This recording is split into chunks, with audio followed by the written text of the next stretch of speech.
O ministro da Fazenda, Fernando Haddad, deu uma entrevista na semana passada. Ele disse que o sistema de governo já mudou. Ser um político no Brasil já é outro, não é mais o presidencialismo. Eu chamaria de vige no Brasil. Parlamentarismo oportunista. O parlamento hoje, depois das mudanças que tiveram no orçamento, tem a chave do cofre. Ele usa o dinheiro como ele bem entende, impõe ao executivo. E quando, por exemplo, ele diz, eu não quero aprovar a receita, como é o caso, ele fala, não aprova, se vire executivo. O executivo fala, mas como? Eu vou cortar onde? O parlamento fala, não é problema meu, é seu. O sistema brasileiro, hoje, gera, seja qual for o governo, sempre uma situação de ingovernabilidade.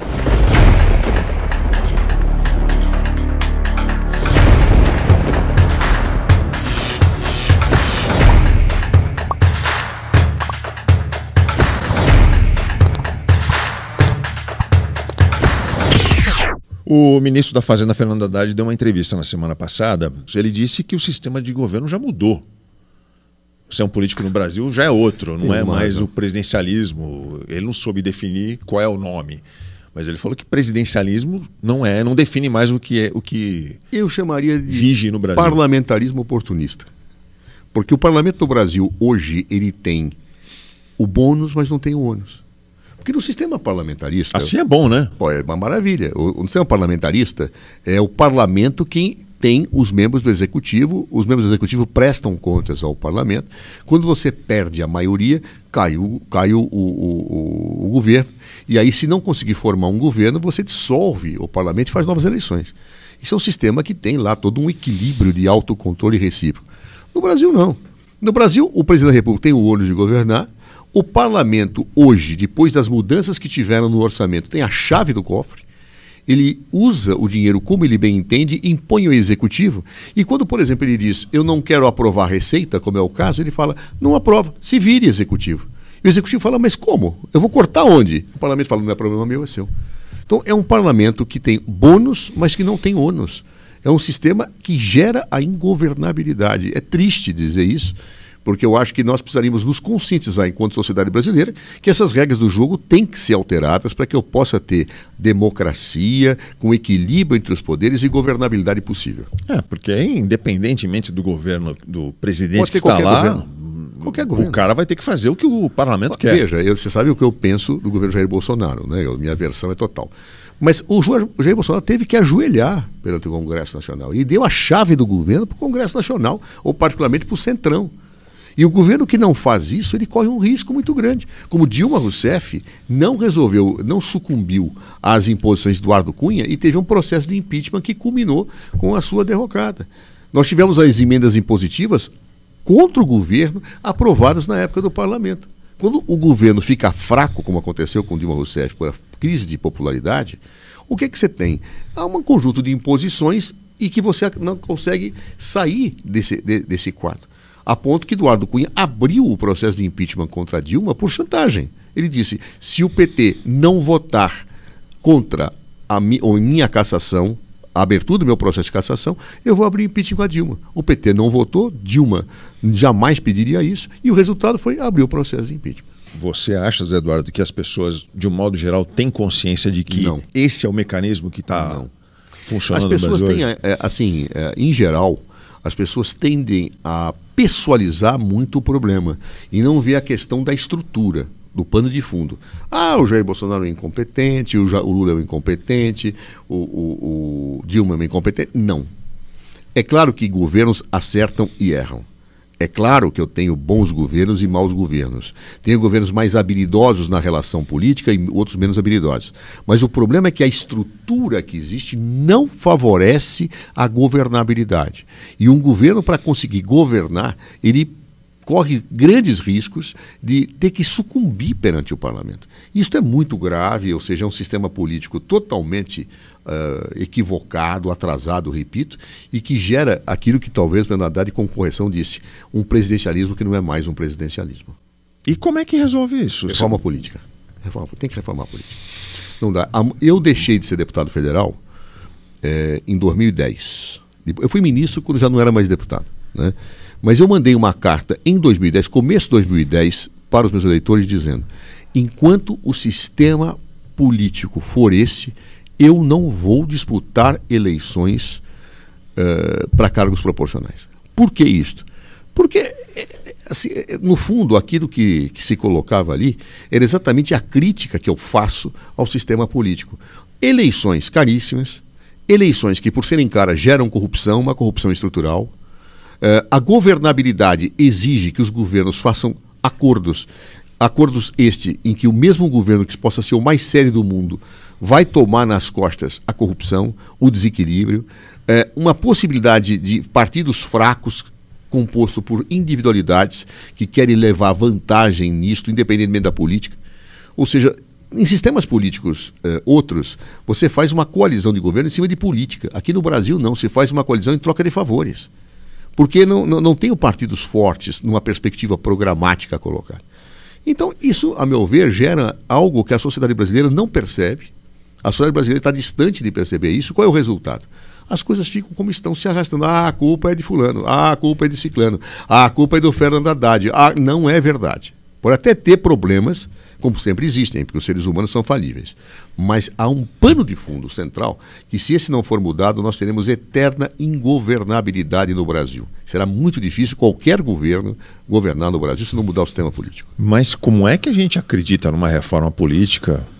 Quem é que vai executá-la? Esse é o problema. Os deputados que estão lá? Esse é o problema. Como resolve isso? Veja, a pergunta é: por que a Constituição de 88 manteve um sistema político com as mesmas raízes, com os mesmos alicerces daquilo que era na época da ditadura? Por quê? Porque nós não tivemos uma Assembleia Nacional Constituinte independente. Nós tivemos o Congresso Nacional, os deputados e os senadores já eleitos, fazendo a reforma política. E nenhum poder humano, isso vale até para prédio, discussão de síndico de prédio, nenhum poder altera as regras que colocaram aqueles detentores do poder na função que exercem. A tendência é inercial. Eu fui colocado no poder por isso, por que eu vou mexer aquilo que me coloca no poder? Não. Isso é inercial. Dificilmente um poder se autorreforma nas regras que definem aqueles que estão ocupando estes mesmos postos de poder. Então, no fundo, o que seria correto? Algo que até nós levantamos durante o governo Dilma Rousseff, quando estava aquela crise de 2013, né, que é quando começa o problema com o governo Dilma, não vai ter Copa, etc. E visivelmente uma crise de representatividade, as pessoas não confiando na, abre aspas, classe política, né, nós levantamos a tese de uma Assembleia Constituinte autônoma para a reforma política. Ou seja, deputados eleitos para fazer a reforma política, fariam a reforma política e não poderiam se eleger por mais 5 anos. Tchau. Ou seja, um mandato só? Agora, não, a reforma política acabou. Você não vai tchau. disputar eleições nos próximos 5, 8 anos. Por quê? Porque a pessoa vai pensar naquilo, não vai pensar nos seus interesses, não vai pensar no seu partido. Eu escolho pessoas para fazer a reforma política, ponto. E claro? o eleitor que vai escolher? O eleitor escolhe quem vai fazer, ele faz, define isto e coloca. Na época nós lançamos essa proposta, ninguém concordou. A Eduardo Cunha foi o primeiro que quase estrebuchou. Mas o PSDB, que eu tinha esperança que pudesse vir, também não concordou de forma nenhuma. E a ideia era que faria essa reforma política, mudando a Constituição, submetida a plebiscito da população. Mas eu já vi o Geraldo Alckmin falando disso também. É possível que seja hoje, cada vez mais. Não dá para o Congresso Nacional fazer a reforma política. O que vai acontecer? Não, pelo amor de Deus. Vai aumentar Deus. O número de deputados. Não. É isso que vai acontecer. Não dá. Nicolas Ferreira como deputado constituinte? O que vai sair disso aí? Não dá. Você tem que pegar pessoas que falam assim: olha, eu não quero nem ser deputado nem ser senador. Eu quero ser escolhido para fazer a reforma política. Eu iria de muito bom grado disputar uma eleição como essa. Eu me escolher ou não é outro problema. Mas eu gostaria de fazer a reforma política com o compromisso de não voltar pelos próximos 5, 10 anos, não importa, a disputar não ocupar nenhum cargo público. Claro. Eu acho isso que seria fascinante, seriam pessoas descompromissadas com as estruturas de poder atual, que estariam pensando e refletindo o pensamento da sociedade. Agora, é muito difícil a sociedade brasileira perceber a importância e a relevância disso. Eu acho, e agora eu falo não só do Brasil, eu falo do mundo, que a democracia representativa, esse modelo clássico que começou para nós mais fortemente entre o século XVII e o século XVIII, a democracia representativa, século XVIII e XIX, a democracia representativa ela está em xeque. Hoje as pessoas votam e no minuto seguinte que votam já estão desconfiando em quem votar. Não existe uma liga entre representante e representado. Até sobre aspecto natural, ou seja, hoje as pessoas em tempo real sabem o que está sendo decidido em seu nome no parlamento, né? E isso traz um desgaste muito grande, porque na vida hoje as pessoas têm um desejo de protagonismo direto. Você, por exemplo, decide quem vai sair do paredão do Big Brother online, né? Você hoje faz compras de carro, compras de produtos por internet, pelo seu celular. Você pode transferir milhões de dólares para uma conta no exterior. Isso gerou nas pessoas um desejo de protagonismo decisório muito grande. O sistema político da democracia representativa não permite isso. Você votou numa pessoa, ela vai ficar 4 anos lá decidindo um monte de coisa que você talvez não quisesse que ela decidisse. Claro. E eu diria mais, mesmo parlamentares que são muito sérios, eles não têm como atender todos os seus eleitores num sistema como o brasileiro. Eu, por exemplo, fui votado quando eu era parlamentar, por eleitores de diversas camadas da população, e inclusive de perfis ideológicos diferentes, né? As minhas decisões não agradavam todos os meus eleitores, agradavam uma parte sempre. Então é muito difícil essa situação da democracia representativa. E isto fez surgir, a meu ver, uma das causas principais, a visão autoritária. Ou seja, a democracia está em crise, a democracia não serve para nada, a classe política não serve para nada, então vamos acabar com a democracia. Vamos acabar, tem que ter alguém, vamos pôr os militares na rua, etc. e tal.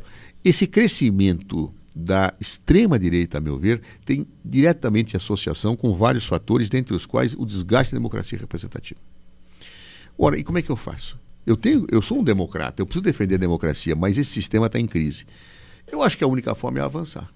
E eu chego a sonhar, por isso que eu te falo que é uma questão de sonho, de que nós temos que cada vez mais ampliar os mecanismos de democracia direta, com a participação do cidadão tomando decisões de Estado, mas criando mecanismos de discussão séria, onde só pode decidir aquele que participa de processo de discussão.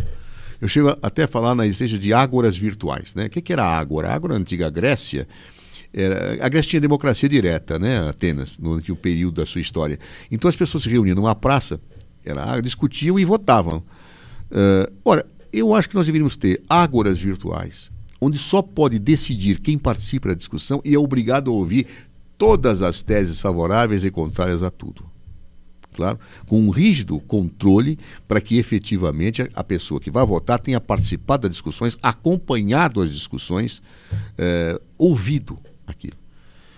Tem problemas? Tem problemas. É difícil? É difícil. Mas se nós não caminharmos por uma afirmação de criação de espaços de debate, em que as pessoas troquem ideias e que elas se tolerem nas divergências para que possam tomar decisões, o mundo vai estar cada vez mais submetido a esse tipo de intolerância digital que nós temos hoje, em que a lacração ela fecha o espaço para reflexão. É como eu vejo, mas aí eu me permito o direito de devagar e de sonhar. Se eu entendi o que você acabou de falar, Zé Eduardo, você está propondo uma revolução total, digital tecnológica. Total. Eu ousaria chamar de radicalização democrática. Isso anularia o Congresso? Não.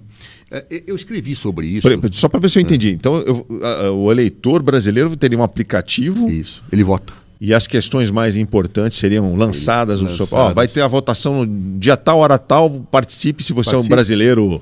Vá participar das discussões, você tem que participar de 10 discussões. E o cara vai lá e pá, depois que ele participou, ele se habilitou. Se ele participou das discussões, se ele acompanhou as discussões, ele se habilita e vota. Mas se não participar da discussão, não vota. Tá? Onde entra o parlamentar nessa história? A democracia representativa ela ainda é insubstituível sob vários aspectos. Porque eu não posso decidir tudo. Tá? Tem coisas, por exemplo, que eu não tenho como tomar decisões sem pessoas se dedicando a estudar isso mais aprofundadamente. O que eu posso ter é linhas gerais. Por exemplo, o armamento vai ser proibido a ser vendido no Brasil? Vai. Vai ser proibido? Vai. Vai ser permitido? Vai. Em que condições? Dada a diretriz, o parlamento se reúne e discute a partir da decisão do povo. E não tomando decisões das linhas gerais em nome do povo. Claro? Eu cheguei a escrever sobre isso na minha tese de doutoramento da Universidade de Salamanca. Claro?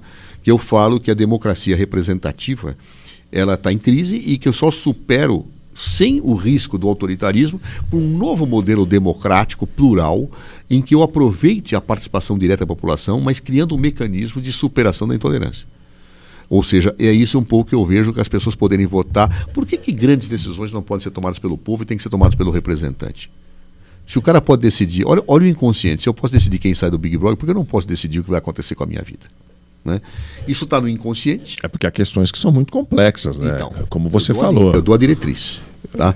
Se o cidadão não participou. Se o imposto vai ser aumentado em 5% ou 4%. Mas eu vou ter que dizer que ele não pode ser aumentado ou vai ser aumentado. Durante muito tempo, os municípios tiveram aquela experiência do orçamento participativo. Acho que algumas pessoas se lembram, alguns municípios tinham orçamento participativo, em que as pessoas iam discutir o orçamento. Isso era extremamente interessante, não só do ponto de vista democrático, mas da politização e da elevação da consciência. Os que iam participar diziam assim, olha, eu quero asfalto na minha rua. Tá bom, aqui está o dinheiro, o asfalto, eu tenho que pagar funcionário, tal, mas isso aqui eu não posso. Então você está querendo asfalto, tá bom. Você quer tudo de asfalto? Tudo de asfalto. Então eu tiro de escola.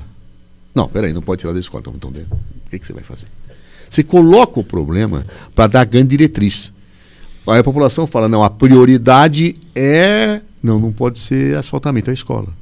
E aí você define a maneira de compatibilizar isso. Ou seja, as leis continuariam sendo elaboradas pelo parlamento, mas as grandes diretrizes de como as leis vão se projetar seriam dadas diretamente pelo povo. Me passa a impressão que pode resolver muitos problemas, né, numa tacada só. Você né? veja como a vida é curiosa. Né?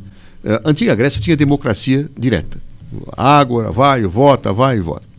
Quando o Estado de Direito resolve em reintroduzir a ideia democrática como fonte de legitimação do poder, isso vai falar em século XVIII, século XIX, se falava não dá para todo mundo reunir numa ágora. Imagina no Brasil, vão reunião na Praça da Sé, 200 milhões de brasileiros, não é possível.